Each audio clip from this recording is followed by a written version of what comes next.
Visualizing the Modes, A Day at the Zoo. Throughout the semester, we have discussed various ways in which the humanities and sciences are much more interrelated and similar than we typically perceive them to be. Through various modes of thinking, including visual culture, textual studies, historiography, epistemology, cultural studies, and moral philosophy, this trend became more and more evident. Although we don't think about it, when we take a trip to the zoo, we are surrounded by this interdisciplinary trend and all of the modes of thinking and doing. When you go to the zoo, the first thing you do after entering the gates is get a map. You have to figure out where all the animals are. In many instances, animals' enclosures are organized by the region or continent that they originate from. Here, we've got the Australian bushwalk, Asian rainforest, and African savanna. This analytic method of organizing the animals reflects the convergence of the humanities and sciences as presented in visual culture. While Panofsky reflects the strict binary between the two disciplines, Preziosi argues that the fields are more interrelated as we use analytic and categorical techniques, science, to organize artwork, humanities, in museums. Zoos are organized using the same analytic processes. And in the same way that artwork's categorization in exhibits influences the way that we understand the meaning behind the pieces, animals' locations in a zoo influence our perceptions of not only the animals, but the places that they are from.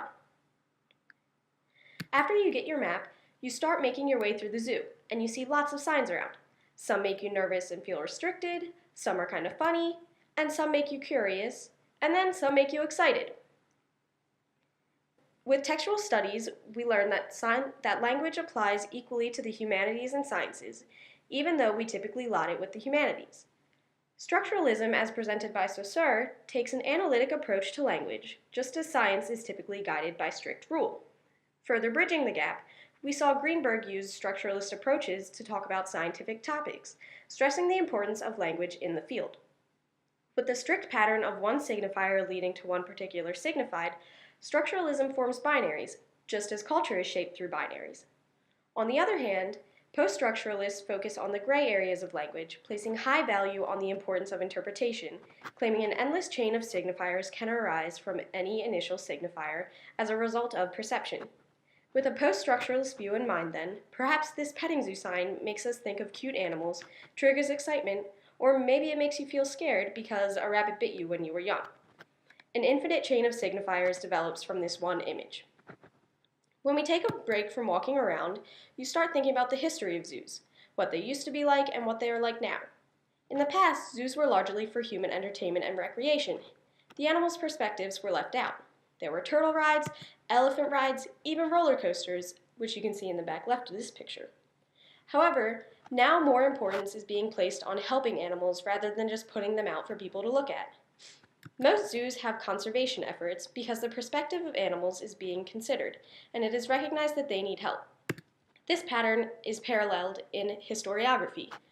Fukuyama described a grand narrative of history in which progress is always being made to reach the perfect ideology of society. Scott and Michaels pointed out respectively that minority genders and racial diversity were largely left out of the discourse of the grand narrative of society. Bridging the gap between the sciences and humanities, historiography shows us that it is necessary for ideas from both the sciences and humanities to work together in order to follow along with the grand narrative. In the same sense, both human and animal perspectives must be considered in the grand narrative of zoos. Moving right along, you make your way to the gorilla enclosure. You see a really smart gorilla who has been taught sign language among many other talents. But does she truly know sign language and how to communicate with humans? Can she have true knowledge? These questions reflect a complicated and multifaceted world of epistemology. Typically, we associate true objective knowledge with the sciences and more blurry knowledge with the humanities.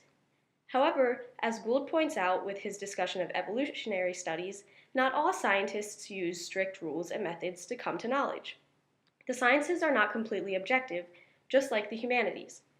So can anything count as true knowledge then? Does the gorilla know that she is painting, or is it just putting colors on the page? Does she really know what she is reading?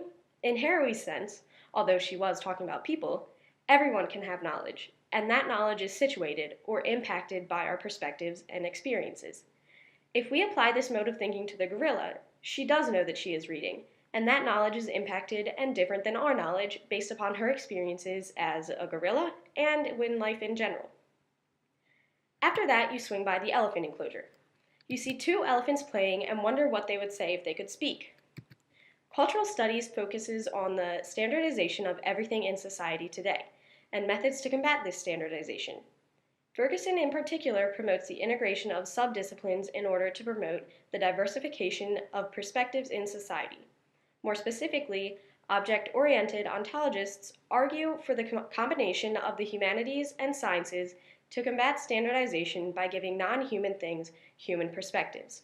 Again, the combination of the humanities and sciences is much more prominent than anticipated. Keeping this in mind when you go to the tiger enclosure, you imagine the tiger saying that he'd like a toy, and cheering when he gets one to play with. By giving the non-human animal a human perspective, your perspective of the animal may change, perhaps making him seem a little sillier even. At the end of your day at the zoo, you see a zookeeper and stop to talk to her about what she does. She tells you that she works with a really great group of people who all love animals, and that drives them to work together to give the animals a happy life. In some instances, the staff is less concerned with the well-being of the animals, and that influences the decisions that they make. In moral philosophy, we find the final bridge between the humanities and the sciences.